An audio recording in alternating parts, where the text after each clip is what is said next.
dunia entertainment gue nggak pernah melakukan hal tersebut. Tapi sebetulnya beberapa kali gue merasa ada orang-orang melakukan itu ke gue. Tapi biasanya gue tuh udahlah gitu. Nah, tapi pas kemarin kok kayaknya kok gue terus-terusan udahlah kayaknya orang agak melunjak. Terus aku itu kepikirannya aja ya udah.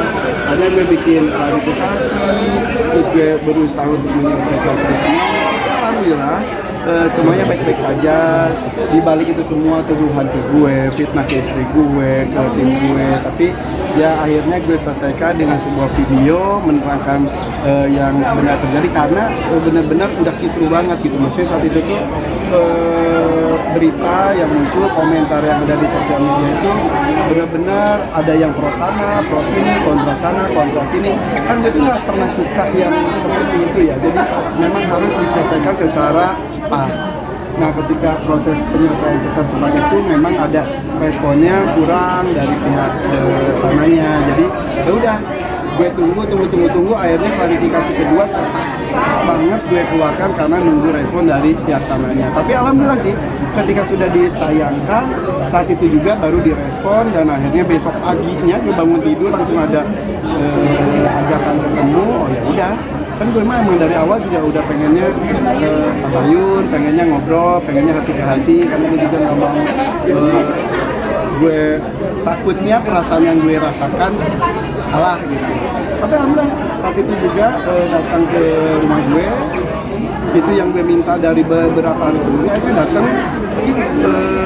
Setelah sebelumnya juga mintanya datangnya di tengah-tengah loh, kok di tengah-tengah sih gitu. Tapi akhirnya dia datang, pas datang di OTW juga udah langsung minta, bang boleh diunggah atau di private nggak? Nah aku bilang saat itu ya, aku bilang udah kalau tujuannya datang sini buat private videonya, balik arah aja deh, kayak gitu. Akhirnya nggak bang maaf, beneran mau minta maaf, udah datang minta maaf.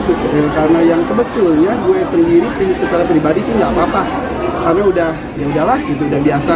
Tapi karena kali ini tuh menyangkut paut istri gue, menyangkut paut tim YouTube gue dan tim, jadi di video klarifikasi pun gue ngomong bahwa gue berdiri di sini untuk istri gue, untuk anak buah gue. Kalau gue tidak melakukan pembelaan dan juga bukan pembelaan sih,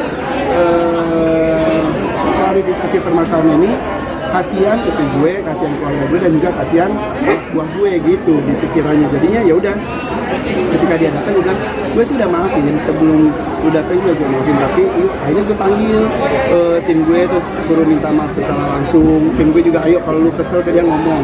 Udah saat itu juga malam gue posting, pagi sudah berdamai alhamdulillah gitu. Jadi sebetulnya tim kuasa hukum itu udah ngomong, katanya Pan ini bisa dipermasalahkan, bisa dikasusin, bisa dilaporkan ke polisi, UU ITE-nya juga ada, pencemaran nama baik, fitnah, membahayakan gitu, ada semua pasalnya itu. Tapi ya udah nggak usah. Jadi alhamdulillah tidak sampai ke kasus hukum dan sebagainya, bisa diselesaikan secara cepat dengan kekeluargaan gitu. Ada perjanjian nggak? Perdamaiannya ada perjanjian nggak? Buat dia nggak kayak gini lagi? Enggak lah. Jadi kalau perjanjian gitu gue sih lebih ke ini ya, ke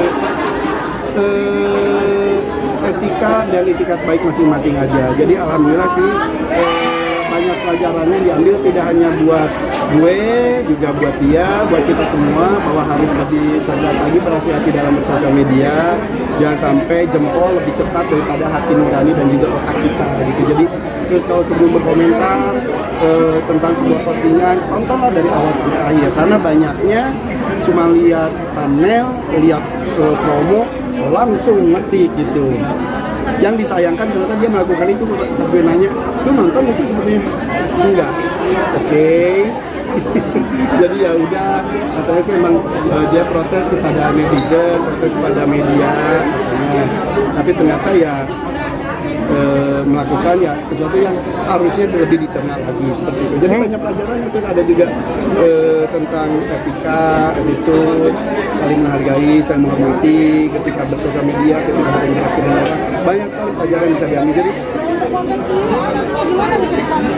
Ya biasa aja, gue juga berkonten kan udah bertahun-tahun juga, santai juga, dan alhamdulillah kan gue juga berdiri di dua sisi gitu. Gue ambil di TV juga, gue juga aktif di sosial media juga. Jadi ketika ada profesi yang disinggung, katanya artis yang suka drama, nah artis yang mana? Mungkin ada beberapa, tapi kan dia enggak. Jadi ada penyerangan ke profesi dan lain-lain. Tapi ya udahlah. Ini sebetulnya gue tuh kemarin juga kan pas pagi, hebatnya wartawan itu ya. Pagi kejadian, maksudnya pagi terjadi perdamaian, siang udah ada yang datang ke rumah gue.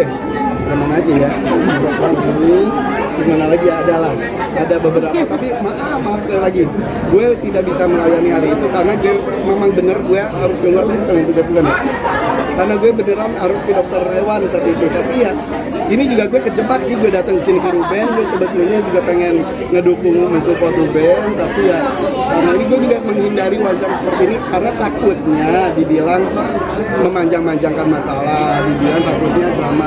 Jadi case close, jadi gue juga baik-baik saja, dia juga baik-baik saja, mudah-mudahan udah selesai kok, udah selesai banget, nggak ada apa-apa lagi sekarang. Sorry dalam konten nanti mungkin mohon maaf akan udah lagi melakukan aneh-aneh dan menemukan tadi makan pedas yang sebetulnya bukan, kalau ditanya gimana sih lu dalam konten tuh harusnya kalau nggak mampu gini, kalau yang menonton gue sih pada tahu kok gue bisa naik kuda di hutan begitu kencangnya, gue bisa naik tebing batu yang tinggi, gue pernah jatuh, ya itu ya emang gue suka tantangan juga seperti itu, dan itu juga kenapa gue terima ya karena kewajiban ketika kolaborasi gitu. Tapi ya udah, intinya sih bukan konten tantangan dan membahayakan saja.